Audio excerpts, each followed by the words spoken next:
Ce n'était pas une nuit normale à la Maison-Blanche. Voilà le paradoxe. Pendant que le pouvoir parlait de stabilité, le président publiait, selon le contenu que vous avez fourni, des dizaines puis des centaines de messages en une seule nuit. Les faits sont précis. Il accuse publiquement Barack Obama de trahison.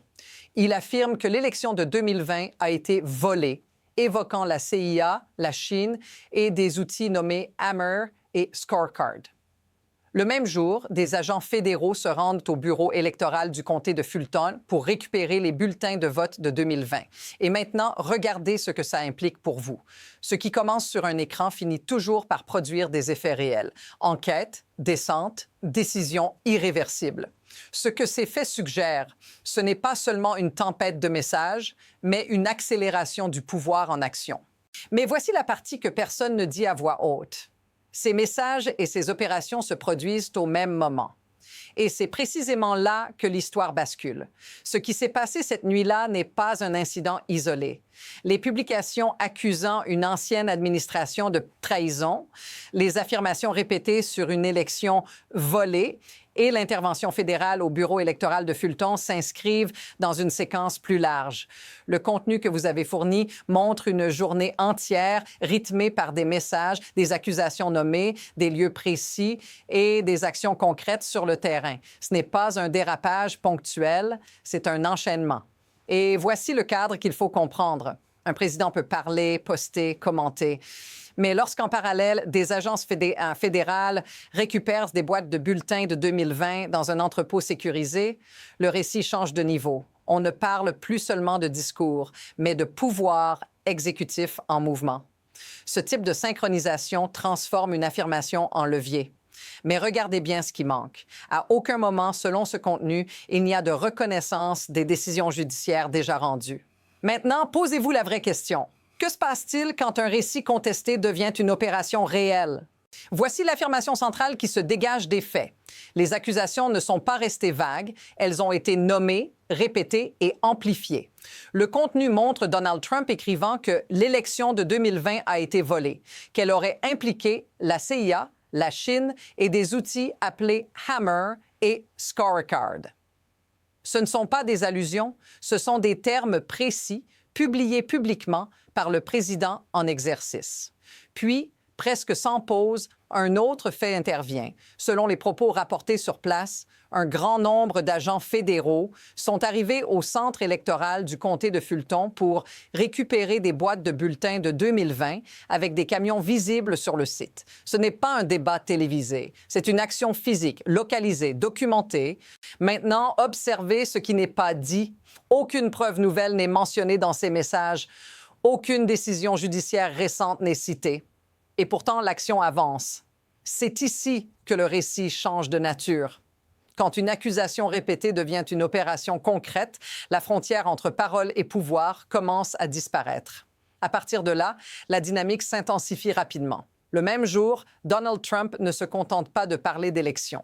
Il accuse publiquement Alex Pretty d'être un terroriste domestique en relayant un compte nommé Dave in the Desert. Ces messages sont postés alors même que la famille d'Alex Pretty engage un avocat selon le contenu que vous avez fourni. Le langage n'est plus abstrait. Il cible des individus précis par leur nom. En parallèle, un autre front s'ouvre.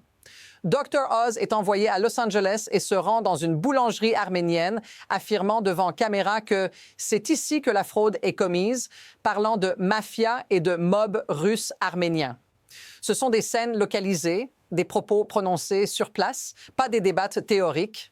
Le récit se déplace de la politique nationale vers des communautés identifiables. Maintenant, prenez du recul. Ce type de séquence a déjà existé dans l'histoire récente. Des accusations répétées, puis normalisées, puis incarnées par des opérations visibles.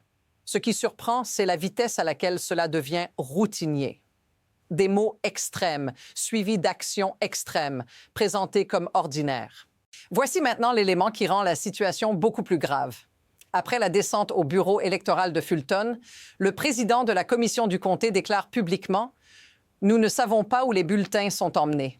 Nous ne savons pas ce qu'il va leur arriver. » Il ajoute que le comté ne peut désormais plus garantir aux citoyens que ces bulletins sont toujours en sécurité. Ce n'est pas une opinion. C'est une déclaration officielle, faite après l'intervention fédérale. Dans le même temps, observez la contradiction. Donald Trump affirme publiquement que l'élection de 2020 était frauduleuse. Le responsable local affirme que l'élection de 2020 était équitable et que chaque vote légal a été compté. Les mots disent une chose, les actes en disent une autre. Quand une institution dit « tout est conforme », mais qu'une force extérieure saisit les preuves, la confiance se fracture. Et voici le détail qui change la perception. Selon le journaliste sur place, des agents fédéraux étaient présents avec des camions.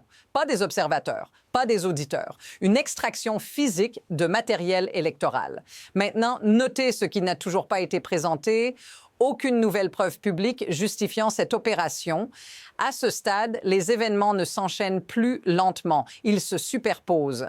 Pendant que les bulletins de 2020 sont retirés du site de Fulton, Donald Trump publie de nouveaux messages affirmant qu'encore plus de fraude est découverte en Californie. Il relaie des accusations selon lesquelles des mobsters russes contrôlent cette fraude et affirme que des arrestations doivent avoir lieu depuis le bureau ovale. La pression ne retombe jamais, elle s'accumule. Puis un autre signal apparaît. Donald Trump publie des messages visant directement des communautés entières, affirmant que près de 89 % des Somaliens seraient impliqués dans une fraude aux aides sociales au Minnesota. Ce chiffre est lancé sans démonstration dans le contenu que vous avez fourni, mais il circule comme un fait établi.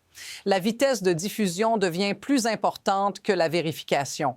Et pendant que ces accusations se multiplient, des sondages sont diffusés, y compris sur Fox News, montrant que 59 % des personnes interrogées jugent les actions de l'administration trop agressives. Même les médias habituellement favorables décrivent une limite politique atteinte.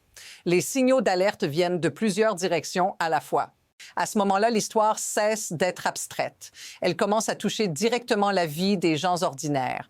Les images diffusées montrent des descentes, des arrestations, des opérations menées dans des villes comme Minneapolis et dans le Minnesota. Selon les propos relayés, même des personnes décrites comme autrement innocentes sont emportées dans ces opérations, ce que les commentateurs reconnaissent comme choquant pour une population compatissante. Maintenant, mettez-vous à leur place.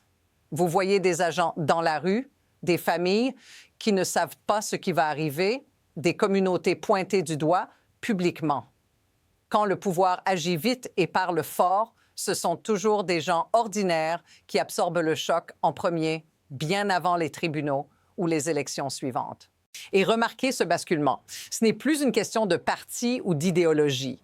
C'est une question de sécurité quotidienne, de confiance dans les institutions, de savoir si les règles restent les mêmes pour tout le monde demain matin. Même des voix auparavant favorables commencent à dire que ça va trop loin. Pour comprendre pourquoi tout cela est possible, il faut regarder le mécanisme, pas seulement les événements. Le contenu que vous avez fourni montre une combinaison constante entre discours public, mise en scène médiatique et actions administratives concrètes. Messages nocturnes, descentes visibles, déclarations choc, images relayées en boucle, rien n'est laissé au hasard. Chaque élément nourrit le suivant. Ce système fonctionne par saturation. Plus le flux est rapide, plus il devient difficile de distinguer l'exception de la norme. Une accusation en chasse une autre. Une opération en masque une suivante. L'attention du public est constamment déplacée, jamais stabilisée. Et pendant que tout le monde réagit, le processus avance. C'est pour cela que même les signaux d'alerte, sondages négatifs, critiques internes, inquiétudes publiques ne freinent pas la dynamique. Ils l'alimentent. Le système est conçu pour transformer la controverse en carburant. À partir d'ici, deux trajectoires se dessinent clairement et aucune n'est théorique. Première possibilité. Les sondages cités montrent un rejet croissant, y compris sur l'immigration, avec 59 % jugeant les actions trop agressives et une chute spectaculaire du soutien chez les électeurs latinos, jusqu'à plus de 30 points sur le programme de déportation.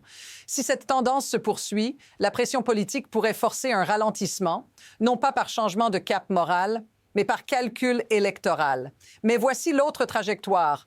Malgré ces chiffres, le contenu montre une accélération Pas un recul. Les messages continuent. Les opérations se multiplient. Les symboles se durcissent.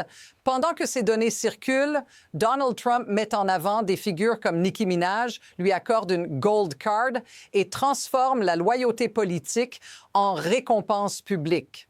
Cela suggère une stratégie différente, consolider un noyau dur plutôt que convaincre une majorité. Et c'est là que l'incertitude devient dangereuse.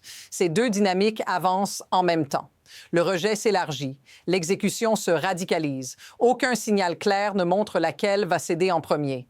Voici l'idée centrale qu'il faut retenir. Tout au long de ce que vous avez fourni, le même schéma se répète. Des mots extrêmes sont prononcés publiquement. Puis ces mots se transforment en gestes réels. Puis ces gestes redéfinissent ce qui est considéré comme normal. Ce n'est pas une crise isolée. C'est un déplacement progressif des lignes. L'histoire n'est pas seulement celle d'un homme, mais d'un test. Un test pour voir jusqu'où une société peut absorber la confusion, la vitesse et la pression sans exiger de pause. Chaque nuit agitée, chaque descente filmée, chaque accusation amplifiée pousse ce seuil un peu plus loin. Et voici la reformulation complète en une phrase. Ce que vous regardez n'est pas un dérapage, c'est une répétition générale. Une répétition pour un futur où le bruit remplace la preuve et où l'action précède toujours l'explication. La vraie question n'est donc pas ce qui s'est passé hier soir. C'est ce qui deviendra banal demain matin si personne ne regarde attentivement comment l'histoire est en train de s'écrire. Et cette histoire ne s'arrête pas ici. Si vous voulez comprendre ce qui vient après, pas les slogans, pas les réactions à chaud, mais les mécanismes profonds, abonnez-vous pour la suite de cette analyse, parce que la prochaine étape est déjà en mouvement.